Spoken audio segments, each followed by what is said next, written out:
Buongiorno, salam alaikum. Comment ça va les peoples? Bah écoutez, moi j'ai la pêche. C'est la grande forme. C'est la grande forme et la grande folie. Bon bah aujourd'hui je vais parler de façon très résumée et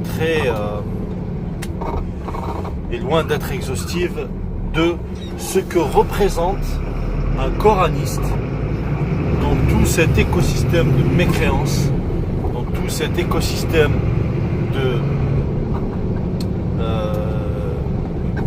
cet écosystème diabolique dans lequel nous évoluons.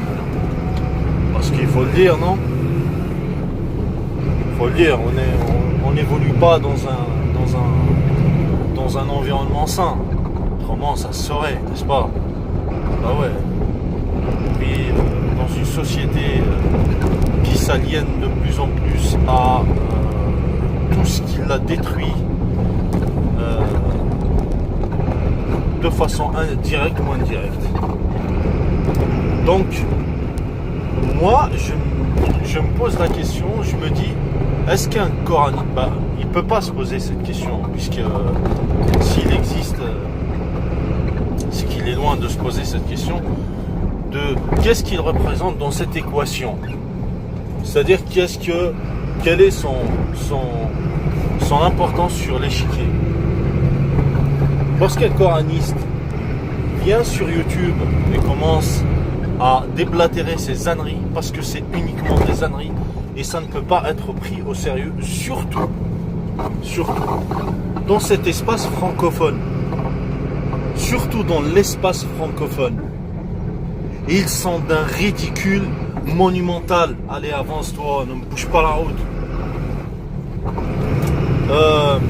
Ils sont d'un ridicule absolument hallucinant. Comment ils font pour prétendre être experts en Coran alors qu'ils n'en maîtrisent pas les règles, les bases, linguistiquement. Alors là, c'est même pas la peine. Mais au niveau de la logique, parce que dans le Coran, dans la lecture du Coran en arabe, il y a une logique. Et cette logique, elle est intimement liée à la linguistique. La linguistique qui est totalement différente de la linguistique française. Ces gens-là, ils occultent toutes ces dimensions. Il n'y a pas que ça. Ils occultent beaucoup de dimensions pour accéder au Coran. Et ils prétendent pouvoir en méditer l'essence. Vous prenez tous les coranistes, même les arabophones. Ceux qui se prétendent arabophones, hein. Il y en a un j'ai découvert hier où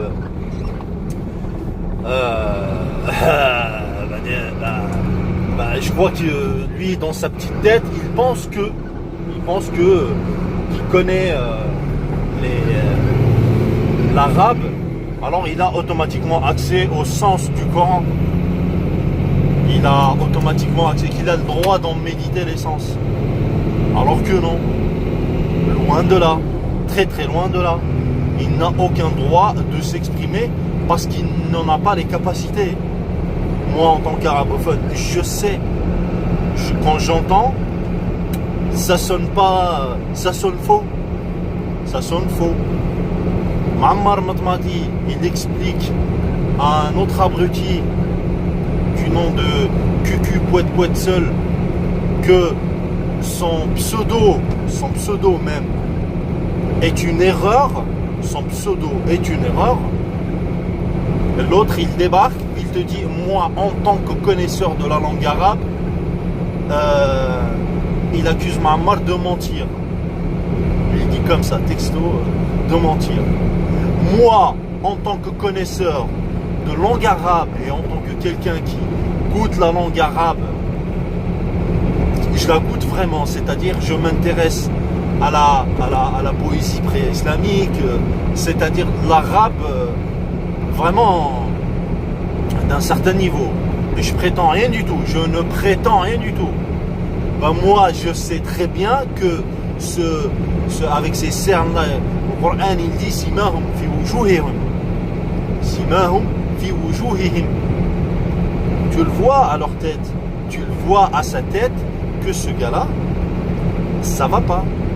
Ça va pas. Tout cerné, tout des mimiques bizarres. On voit bien qu'il surjoue at-tama'nina, ce qu'on appelle at-tama'nina, la quiétude. C'est surjoué. Ce gars-là, il vient, il dit à Muammar, tu mens. Alors que Muammar, il est en train d'expliquer c'est quelque chose de très simple, d'absolument la lecture. La lecture correcte. Il n'est pas en train de parler de i'rab, de nahu ou de... Non. C'est-à-dire, il n'est pas en train de parler de grammaire ou de conjugaison. Non. Il est en train de parler de lecture acceptable. Cet abruti, il vient, il dit que Ammar, il ment. Enfin bref. Ce que je veux dire, c'est que ces acoranistes prétendent tous qu'ils ont la capacité de méditer le Coran. C'est leur argument principal. Parce que quand tu leur dis, ils savent que linguistiquement ils sont largués, ils savent que le fait de ne pas avoir de référence, ça fait d'eux, pour leur crédibilité, c'est un zéro pointé, parce que tu ne peux pas te référer uniquement à ta subjectivité. Parce que à ce compte-là, on peut très bien parler de médecine. Moi qui ne suis pas médecin, qui n'y connais rien, je peux très bien venir sur YouTube comme ça et dire voilà ma compréhension de la médecine. Juste par ma propre subjectivité. Quand quelqu'un, par exemple, a, je ne sais pas moi, une fièvre, ben, moi je vais dire non, il a chaud parce qu'il a mangé quelque chose de chaud. Donc automatiquement il devient chaud. C'est ce genre de logique-là qu'adoptent les coranistes. Ils n'ont aucune légitimité, ils n'ont aucune référence, ils n'ont aucune doctrine. À partir du moment où tu n'as pas de doctrine et tu n'as pas de référence, tu ne peux pas parler d'un sujet quelconque. Pour revenir à l'exemple de la médecine, comme moi, si moi j'étais médecin ou étudiant en médecine, quand je parle de médecine, je me réfère à ce qui a été acquis, dans le domaine de la médecine. J'aurais appris et j'essaie de continuer là-dessus. C'est-à-dire, j'apporte en me basant sur ce qui a déjà été acquis. C'est ce qu'on appelle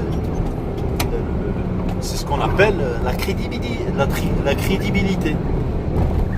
C'est eux, les coranistes, ils disent non. Il part de zéro, ex nihilo, et il va t'expliquer. Il va t'expliquer le Coran. Alors, surtout ceux de français là, ils t'expliquent à partir de traduction. Ça, c'est... Je me demande comment ils pensent, ces gens-là. Ils disent, je ne veux pas me référer aux savants, à des savoirs, et à des livres. Mais tout leur délire, il est bâti sur des traductions. Comment ça se fait que le traducteur est plus crédible qu'un savant, pour vous, dans votre logique? Comment vous pensez? Mais comment vous pensez? Comment c'est passé dans vos cerveaux? La preuve que pour un coraniste, c'est juste quelqu'un qui n'a pas compris, qui ne comprend pas. Tant qu'il ne sort pas de là-dedans, il ne comprendra pas. Il est enfermé dans un schéma de fonctionnement totalement erroné. Et tout ce qu'il peut apporter, et tout ce qui aura l'air d'être complexe, et d'être logique, et d'être cohérent, à sa base, il est erroné, il est pourri. Tu peux très bien construire un gratte-ciel, mais sur des mauvaises fondations. Tu peux très bien le faire. C'est faisable. Par contre, ton gratte-ciel, il est fragile. Peu importe le caractère esthétique qu'il revêt. Aussi beau, aussi flamboyant qu'il soit, si à sa base, il est fragile, le tout sera fragile. Le tout sera fragile. Ça en jette, ça éblouit, ça séduit, mais sans plus. C'est exactement ça. Cet exemple, il s'applique aux coranistes. Ils n'ont absolument aucune crédibilité. Aucune crédibilité. Mais comme dans l'espace francophone, c'est un espace très pauvre, eh ben, ils arrivent à éblouir. Ils arrivent aussi médiocres qu'ils sont. Hein. Ils éblouissent que les connards comme eux. Hein. Ils éblouissent pas les gens de bon sens. Vous savez, ils ont l'impression, parce qu'en fait, ils n'arrivent pas, ils n'ont pas une représentation sensée, une représentation qui se rapproche de la réalité, du monde virtuel et du réel. Alors, ils croient qu'ils font du tapage, ils croient que... Mais ça reste que sur cet espace YouTube. En plus, quel espace, on se trouve dans les bas-fonds, dans les abysses, dans les coins perdus de YouTube. Ils ont l'impression de faire du bruit, mais non. Moi, quand j'entends un coraniste, tous ces coranistes, tous, parler sur l'espace YouTube, ça me fait rire, ça me fait uniquement rire. Donc je les insulte. Ils invitent au débat. Accepter leur débat, c'est justement ça qu'ils cherchent. C'est leur donner de la crédibilité. Et je me rappelle que l'autre cucu poète seul, lorsqu'il a débriefé son débat avec Muammar Madmati, il a dit textuellement qu'il n'était pas là pour débattre, il était là pour faire un récital. Il était là pour jeter des arguments, dire ce qu'il a à dire, c'est tout. Qu'il n'est pas là pour débattre. C'est pour ça, moi ça je le sais, et je l'ai toujours su, et j'ai dit à Muammar, avant qu'il aille débattre avec le sconce-puant alcoolique tunisien qui se dit lion musulman, alors qu'il ne dépasse pas le stade du sconce pour moi, le putois, et l'autre cucu poète seul, le métrosexuel avec 15 ans d'arts martiaux. Il dit qu'il a 15 ans de pratique art martial. Wallah, je t'attrape, Tu verras les gifles de forain, les patates de forain que tu vas te prendre. J'aime bien les gens comme toi. 15 ans de pratique martiale, tu vois. Moi, j'ai 20 ans, plus de 20 ans de pratique de sport de combat, pas de pratique martiale. C'est pour les tapettes, ça. De pratique de sport de combat. C'est légèrement différent. Tu verras comment je t'envoie du couple.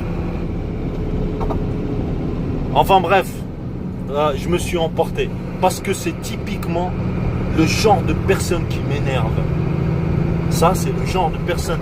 C'est-à-dire que le type totalement dévirilisé, totalement soumis à un système totalement anti-islamique et anti-coranique, et qui vient, qui dit le fond de sa pensée, c'est le fond de sa logique. Moi, je ne me soumets pas à vous, je ne me soumets pas à l'islam, j'ai ma propre interprétation, je ne me soumets pas. Alors que, soi-disant, il joue le rebelle, le subversif, alors que lui-même, en tant qu'être humain, lui-même est une souillure, est une soumission à lui-même, à entendre sa voix d'homosexuel et ses arguments bidons. Moi, quand je l'ai entendu face à Muammar, j'ai vu une éducation de socialiste gauchiste, de Kabyle dévirilisé. Vous savez, les fameux Kabyles là, respect à nos frères Kabyles, hein, mais même les Kabyles, les vrais, ils les rejettent. Vous savez, ils sont plus occidentaux que les occidentaux. Ça, ce genre de cucu poète seul, eh ben, il en fait partie. Il veut expliquer le Coran. C'est-à-dire que ce sont des gens, ils n'ont aucun sens de la sacralité, ils n'ont aucune religion à la base. Mais ils jouent avec les paroles d'Allah, avec le Coran, parce que c'est facile en fait. C'est facile. C'est facile de parler d'islam, c'est dans l'air du temps. C'est la mode. Parce que c'est la mode. Parce que ça fait du buzz. Voilà pourquoi ils parlent d'islam. Ils croient qu'ils prennent des risques. Les Moualek, tous ces gens-là. Ils croient qu'ils prennent des risques. Mais regardez l'exemple de Moualek. Lorsqu'il a parlé de la communauté des Esquimaux, ce qui lui est arrivé. Hein? Maintenant, il se tape des gardaves et maintenant, dès qu'il ouvre son claque-merde, il se retrouve en gardave. Est-ce qu'il va continuer à l'ouvrir? Non. Il a envoyé de la poudre aux yeux en se présentant comme étant courageux. Ces gens-là ne sont courageux. Et c'est un coraniste est lâche. Il ne peut pas être courageux. Parce qu'être courageux, c'est